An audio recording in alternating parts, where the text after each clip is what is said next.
প্রিয় সকল শিক্ষার্থী, আসসালামু আলাইকুম। আজকের এই পর্বের শিক্ষণ কার্যক্রমে তোমাদের সকলকে আমন্ত্রণ জানাচ্ছি। প্রিয় সকল শিক্ষার্থী, বের করো ইউটিউব এবং সার্চ দেওয়ার জন্য বাংলায় লিখো F Rahman academic channel. Search দেওয়ার পরে এই লোগোটি দেখতে পাবে।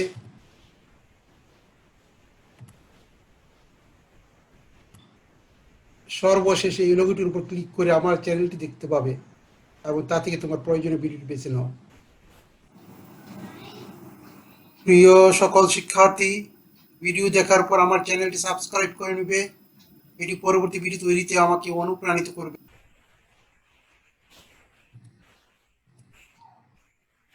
আজকে শিক্ষণ কার্যক্রমের বিষয় শিরোনাম অনুশীলনী 9.3 1 থেকে 11।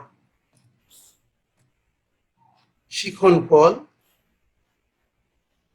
প্রিয় শিক্ষার্থী, এই শ্রেণী কার্যক্রম সম্পন্ন হওয়ার পর তোমরা অনুশীলনী 9.3 1 থেকে 9 প্রশ্নে প্রদত্ত সাধারণ বহুপদী সমাপ্তিসূচক এবং অভিন্ন তথ্যভিত্তিক বহু নির্বাচনী প্রশ্নের সমাধান করতে পারবে এবং অনুরূপ ও একই মানের অন্যান্য বহু নির্বাচনী প্রশ্নেরও সমাধান করতে পারবে। 2, অনুশীলনী 9.3 10 ও 11 নম্বর প্রশ্নের উত্তর প্রদান করতে পারবে। বিষয় সংশ্লিষ্ট মূল বক্তব্য। সাধারণ বহু নির্বাচনী প্রশ্ন। এই ধরনের প্রশ্নে সাধারণত সরাসরি প্রশ্ন করা হয়ে থাকে অথবা একটি অসম্পূর্ণ বাক্য 4টা অপশনে যে কোনো একটি অপশন দিয়ে সম্পন্ন করতে হয়। প্রশ্ন 1, কোন ত্রিভুজের দুটি বাহু এবং একটি বিপরীত কোণ দেওয়া থাকলে সর্বাধিক কয়টি ত্রিভুজ আঁকা যায়? ক 1, খ 2, গ 3, ঘ 4। এই বক্তব্যটি সম্পাদ্য 5 থেকে নেয়া।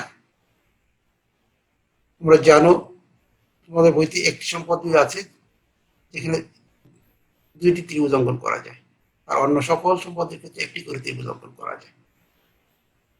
তাই এর উত্তর 2।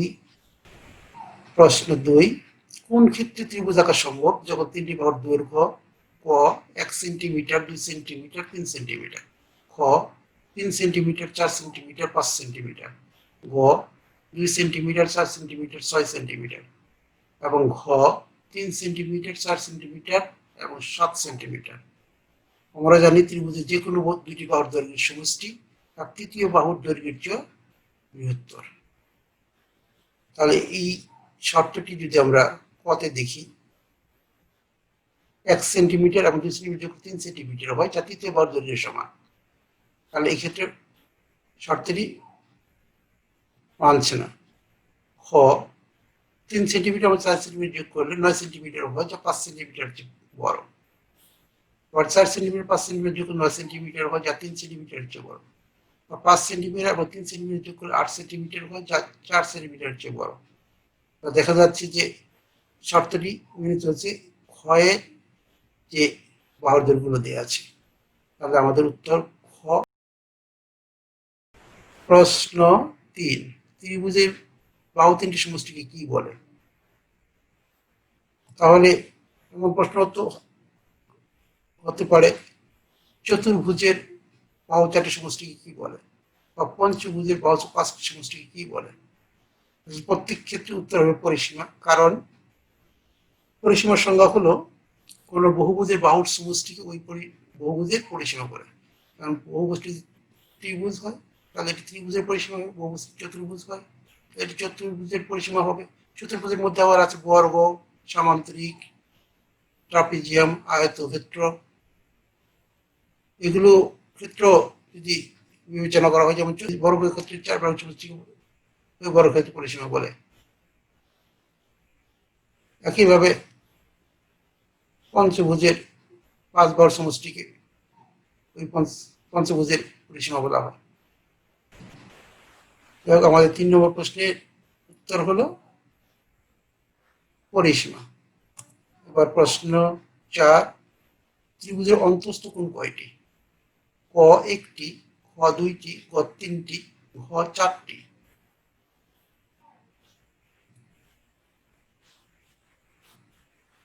এবার ট্রায়াঙ্গলের তিনটি কোণ 1 2 3, এই তিনটি কোণকে অন্তস্থ কোণ বলা হয়। এটা ত্রিভুজের তিনটি কোণ এবং তিনটি বাহু থাকে, এগুলোকে ত্রিভুজের ডাটা বলা হয়। একটা ত্রিভুজের 6টি ডাটা রয়েছে। অনেকেই হয়তো ভাবতে পারো মিডিয়াম কয়েকটি ডাটা। আসলে মিডিয়ান ত্রিভুজকে দুইটি ত্রিভুজে বিভক্ত করে ফেলে, আর একটি ত্রিভুজ থাকে না, এই জন্য মিডিয়ানকে ত্রিভুজের ডাটা বলা হয় না। ত্রিভুজের ডাটা শুধুই তিনটে বাহু এবং তিনটি কোণ, আর এই তিনটি কোণকে অন্তস্থ কোণ বলা হয়ে থাকে। কারণ হলো যে ত্রিভুজ যে কোনো একটি বাহুকে বর্ধিত করলে ওই ত্রিভুজের বহিস্থ কোণ পাওয়া যায়। তাহলে এই জন্য প্রাসঙ্গিক ক্রমেই ত্রিভুজের কোণগুলোকে অন্তস্থ কোণ বলা হয়ে থাকে। ত্রিভুজের কোন অন্তস্থ কোণ আর ওই এর বহিস্থ কোণ পরস্পরের সম্পর্ক। কাজেই কোন ত্রিভুজের একটা অন্তস্থ কোণ জানা থাকলে এর বহিস্থ কোণটি আমরা নির্ণয় করতে পারি।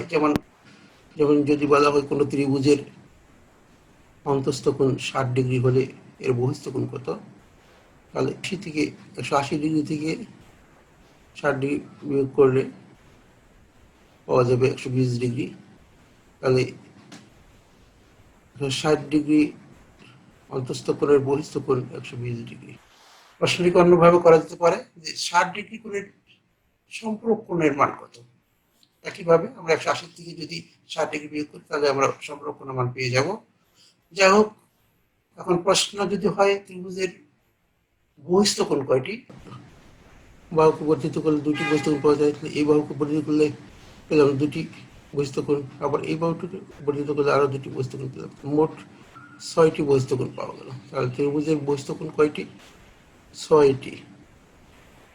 যাই হোক, আমাদের ত্রিভুজের অন্তস্থ কোণ কয়টি? উত্তর 3টি। ত্রিভুজের বহিস্থ কোণ কয়টি থাকলে উত্তর হতো 6টি। যদি বলা হতো যে কোন ত্রিভুজের অন্তস্থ কোণ 60 ডিগ্রি হলে এর এই কোণের বহিস্থ কোণ কত, তাহলে 180 থেকে 60 ডিগ্রি বিয়োগ করলে আমরা 120 ডিগ্রি পাবো। 60 ডিগ্রি কোণের বহিস্থ কোণ হলো 120 ডিগ্রি, অথবা 60 ডিগ্রি কোণের সম্পূরক কোণের মান কত, সেটা একইভাবে আমরা বলবো 120 ডিগ্রি।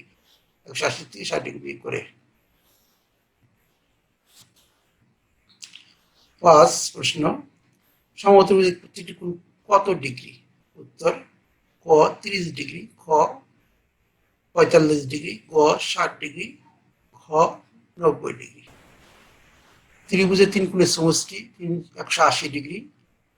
সমত্রিভুজ প্রত্যেকটি কোণ সমান 180 ডিগ্রি, তাই 3 দিয়ে ভাগ করলে 60 ডিগ্রি পাবো, উত্তর 60 ডিগ্রি হবে। চলো আমরা একটু হিসাব করে দেখি।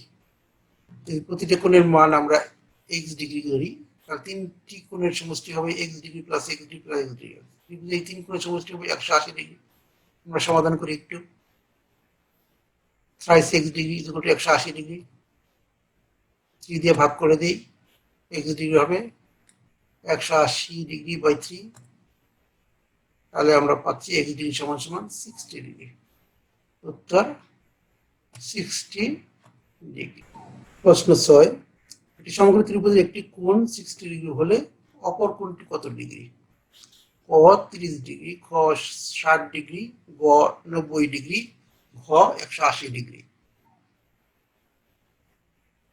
সমকোণী ত্রিভুজের সূক্ষ্ম কোণ দুটি পরস্পরের পূরক কোণ, অর্থাৎ ওই কোণ দুটি সমষ্টি 90 ডিগ্রি। কারণ তবে একটি কোণ দেওয়া থাকলে অপরটি 90 ডিগ্রিতে বাদ দিলেই পাওয়া যাবে। এক্ষেত্রে যেহেতু একটি কোণ 60 ডিগ্রি দেওয়া আছে, তাহলে 90 ডিগ্রি 60 ডিগ্রি বাদ দিলে থাকে 30 ডিগ্রি, তাহলে অপর কোণটি হলো 30 ডিগ্রি। একই রকম প্রশ্ন হতে পারে যে 45 ডিগ্রি কোণের পূরক কোণের মান কত? কারণ 90 ডিগ্রি থেকে 45 ডিগ্রি বাদ দিলে তাহলে 45 ডিগ্রি, তাহলে 45 ডিগ্রি কোণের পূরক করব 45 ডিগ্রি। চলো আমরা একটু হিসাব করে বের করতে পারি। ধরে নিই কোণটির মান x ডিগ্রি, কোনটির মান এক্স ডিগ্রি, এক্স ডিগ্রি আর 60 ডিগ্রি এদের যোগ করলে পাবো 90 ডিগ্রি, কারণ একটি কোণ তো 90 ডিগ্রি। 60 ডিগ্রি সাইড চেঞ্জ করে নিয়ে যায়, তাহলে পাবো এক্স ডিগ্রি সমান 90 ডিগ্রি মানে 60 ডিগ্রি, কাজেই এক্স ডিগ্রি সমান 30 ডিগ্রি। উত্তর 30 ডিগ্রি। বহুপদী সমাপ্তি সূচক বহু নির্বাচনী প্রশ্ন। এই ক্ষেত্রে একটি অসম্পূর্ণ বাক্য দেয়া থাকে উপরে, এবং অসম্পূর্ণ বাক্যটি 3টি অপশনের যে কোনো একটি দিয়ে পূরণ করা যায়। তোমার অপশনগুলি কোন কোন অপশন সঠিক তারপর ভিত্তি করে আমাদের 4টি অপশন থেকে সঠিক উত্তরটি বেছে নিতে হয়, অর্থাৎ কি আনসারটি বের করে নিতে হয়। তোমাদের বইতে যদিও এই অসম্পূর্ণ বাক্যটি দেয়া নাই, লক্ষ্য করো। সঠিক বক্তব্য হলো যে একটি ত্রিভুজের দুই বাহু এবং তাদের অন্তর্ভুক্ত কোণ দেওয়া থাকলে ত্রিভুজটি আঁকা যায়। সবাই যে বুঝতে পারছো এটি সম্পাদ্য 2, তার মানে বক্তব্যটি সঠিক। আবার 2 নম্বর ক্ষেত্রেও একইভাবে করতে পারি। সঠিক বক্তব্য হলো যে ত্রিভুজের দুই বাহুর সমষ্টি তৃতীয় বাহু অপেক্ষা বৃহত্তর বলে ত্রিভুজটি আঁকা যায়। আমরা এটা একটু আগে আলোচনা করেছি, এটিও সঠিক।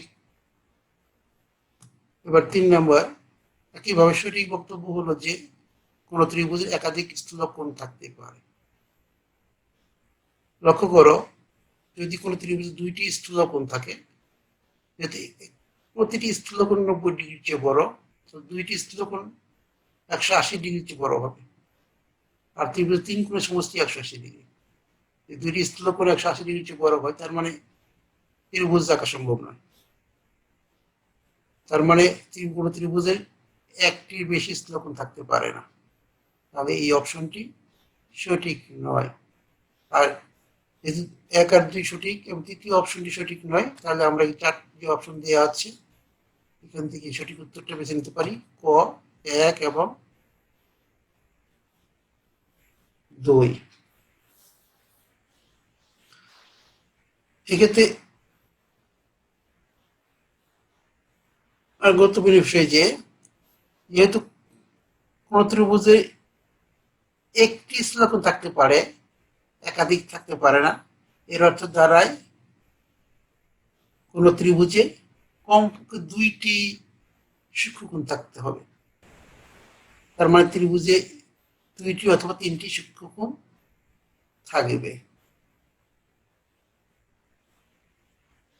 এবং ত্রিভুজে কখনই একটি সূক্ষ্মকোণ থাকতে পারে না। এর উপর ভিত্তি করে প্রশ্ন হতে পারে, বিষয়গুলি মনে রাখবে। অভিন্ন তথ্য ভিত্তিক বহু নির্বাচনী প্রশ্ন। এই ক্ষেত্রে একটি উদ্দীপক দেয়া থাকে, উদ্দীপকের আলোকে একাধিক প্রশ্নের উত্তর করতে হয়। আমরা এই 2 ধরনের প্রশ্ন আলোচনা করেছি, সাধারণ বহু নির্বাচনী প্রশ্ন এবং বহুপদী সমাপ্তি সূচক বহু নির্বাচনী প্রশ্ন। এই 2 ধরনের প্রশ্নই এখানে দেয়া থাকতে পারে। যাই হোক, আমরা বহু নির্বাচনী প্রশ্নটির দিকে লক্ষ্য করি। এখানে একটি চিত্র উদ্দীপক হিসেবে দেওয়া আছে, এবিসি ত্রিভুজের চিত্র, এবং এর বিএ বাহুকে বর্ধিত করা আছে, এবং এই উদ্দীপকের ভিত্তি করে 8 এবং 9 নম্বর 2টি প্রশ্ন করা হয়েছে। 8 নম্বর প্রশ্নে বলা হয়েছে সি বিন্দুতে বি এর সমান্তরাল রেখা আঁকতে হলে কোন কোণের সমান কোণ আঁকতে হবে? ক, কোণ এ বি সি, খ, কোণ এ সি বি, গ, কোণ বি এ সি, ঘ, কোণ সি এ বি। লক্ষ্য করো,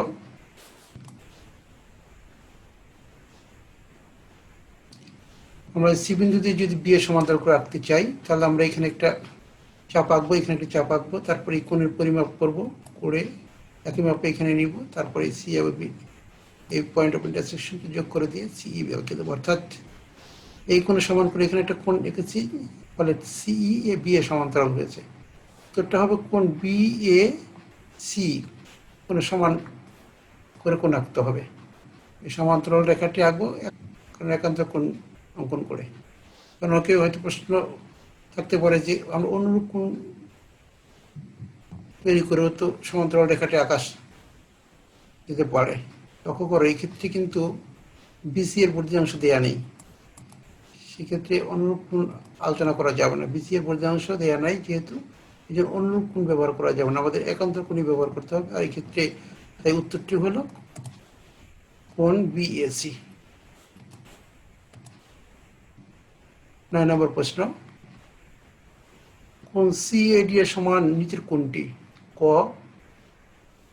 কোণ বিএসি যোগ কোণ এসিবি, খ কোণ এবিসি কোণ এসিবি, গ কোণ এবিসি যোগ কোণ এসিবি যোগ কোণ বিএসি, ঘ কোণ এবিসি যোগ কোণ বিএসি। সিএডি কোণ এবিসি কোণের বহিস্থ কোণ, এটা বহিস্থ কোণ, ফলে এই কোণটি এই ত্রিভুজের বিপরীত অন্তস্থ কোণ, অর্থাৎ বিপরীত অন্তস্থ কোণ, কোণ এ বি সি এন্ড কোণ এ সি বি এর যোগফলের সমান হবে। আর এটি হলো খতে আমরা দেখতে পাই, এই জন্য উত্তরটি খ। সবসময় এই কোন ত্রিভুজের বহিস্থ কোণ বিপরীত অন্তস্থ কোণ দ্বয়ের প্রত্যেকটি থেকে বৃহত্তর। এই শর্তটি আরো পরেও প্রশ্ন করা যেতে পারে, শুধু শর্তটি মনে রাখলেই হবে। তাহলে এই ক্ষেত্রে দুটি সাধারণ বহু নির্বাচনী প্রশ্ন সংযোজন করা হয়েছে এখানে, তবে এক্ষেত্রে বহুপদী সমাপ্তি সূচক বহু নির্বাচনী প্রশ্ন থাকতে পারে। এরপরে প্রশ্ন 10 ক, একটি ত্রিভুজ 3টি বাহুর দৈর্ঘ্য 3 সেন্টিমিটার, 4 সেন্টিমিটার এবং 6 সেন্টিমিটার দেওয়া আছে, ত্রিভুজটি আঁকো। তাহলে 3 সেন্টিমিটার, 4 সেন্টিমিটার, 6 সেন্টিমিটার দৈর্ঘ্যের 3টি রেখাংশ আঁকবো। এরপর বিশেষ নির্বাচন লিখবো, জাস্ট প্রশ্নের মধ্যে থেকে লিখবো। প্রশ্ন দেওয়া আছে একটি ত্রিভুজের 3টি বাহুর দৈর্ঘ্য 3 সেন্টিমিটার, 4 সেন্টিমিটার, 6 সেন্টিমিটার দেওয়া আছে, ত্রিভুজটি আঁকতে হবে। প্রশ্নের মধ্যে বলা আছে ত্রিভুজটি আঁকো, আমাদের লিখতে হবে ত্রিভুজটি আঁকতে হবে, ত্রিভুজটি অঙ্কন করতে হবে। এরপর অঙ্কন, আমরা যে কোনো একটা রশ্মি নিব, রশ্মি থেকে 3 সেন্টিমিটার সমান করে এবি কেটে নেব। আর আমরা লিখবো যে কোনো রশ্মি এই থেকে এবি সমান সমান 3 সেন্টিমিটার কেটে নেই। এরপর এ এবং বি কে কেন্দ্র করে যথাক্রমে 4 সেন্টিমিটার এবং 6 সেন্টিমিটার ব্যাসার্ধ নিয়ে এ বি এর একই পাশে দুটি বৃত্তচাপ আঁকবো। যেমন 4 সেন্টিমিটার দিয়ে একটা আঁকলাম, আবার 6 সেন্টিমিটার দিয়ে আঁকলাম। অর্থাৎ এই কথাটা আমরা লিখবো এইভাবে, দেখো ধাপ 2, এ এবং বি বিন্দু কেন্দ্র করে যথাক্রমে 4 সেন্টিমিটার এবং 6 সেন্টিমিটারের সমান ব্যাসার্ধ নিয়ে এ বি এর একই পাশে দুটি বৃত্তচাপ আঁকি। কারণ বৃত্তচাপ দুটি পরস্পরকে সি বিন্দুতে ছেদ করে। এসি বিসি যোগ করি, লক্ষ্য করো এ বি ত্রিভুজের এ বি বাহুর দৈর্ঘ্য 3 সেন্টিমিটার, এসি বাহুর দৈর্ঘ্য 4 সেন্টিমিটার এবং বিসি বাহুর দৈর্ঘ্য 6 সেন্টিমিটার। তাহলে এ বি ত্রিভুজ সেই ত্রিভুজ যে ত্রিভুজ অঙ্কন করতে বলা হয়েছে, কাজে আমরা লিখতে পাই তাহলে এবিসি উদ্দিষ্ট ত্রিভুজ।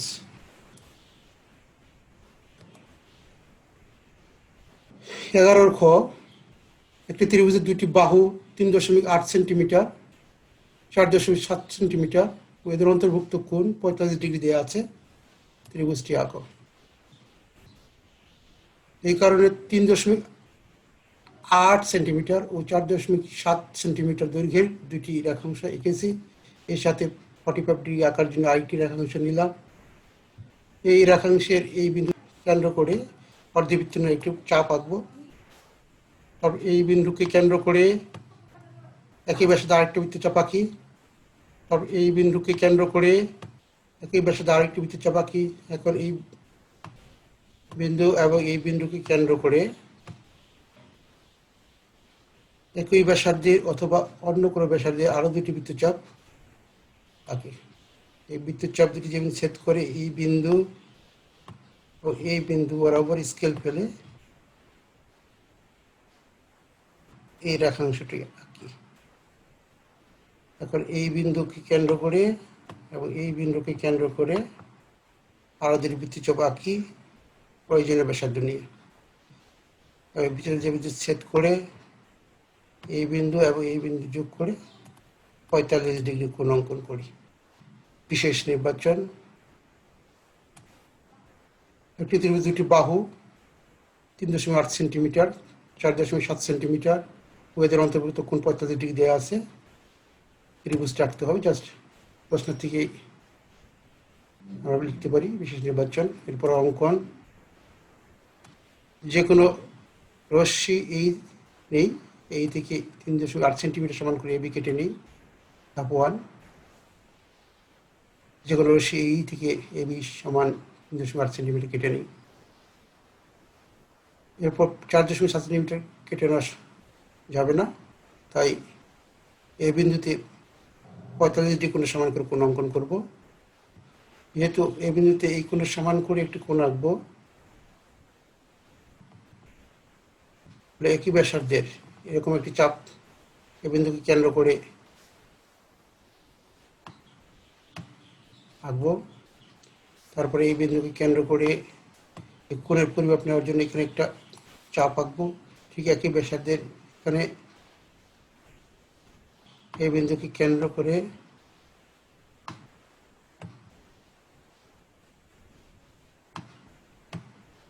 আরেকটি চাপ আঁকবো। এই চাপ দুইটি যে বিন্দু ছেদ করে এই বিন্দু আর এই বিন্দু যোগ করে বর্ধিত করে দেব।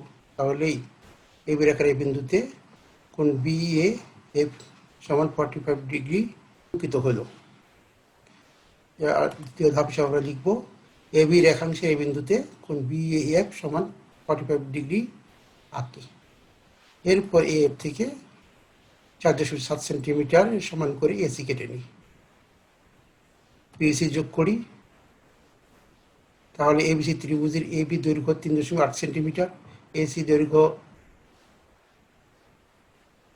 4.7 সেন্টিমিটার এবং এদের অন্তর্ভুক্ত কোণ 45 ডিগ্রি। তাহলে ABC সেই ত্রিভুজ যে ত্রিভুজ অঙ্কন করতে বলা হয়েছে, কাজে আমরা লিখতে পারি তাহলে ABC উদ্দিষ্ট ত্রিভুজ। আজকে এই শ্রেণী কার্যক্রমের আলোচনা যদি তোমাদের কোনো প্রশ্ন থেকে যায় তা অবশ্যই জানাবে, অত্যন্ত গুরুত্ব তার উত্তর প্রদানের নিশ্চয় দিচ্ছি। এর মধ্যে দিয়ে আজকে শ্রেণী কার্যক্রম এখানে শেষ করছি। তোমাদের সকলকে আন্তরিকভাবে ধন্যবাদ।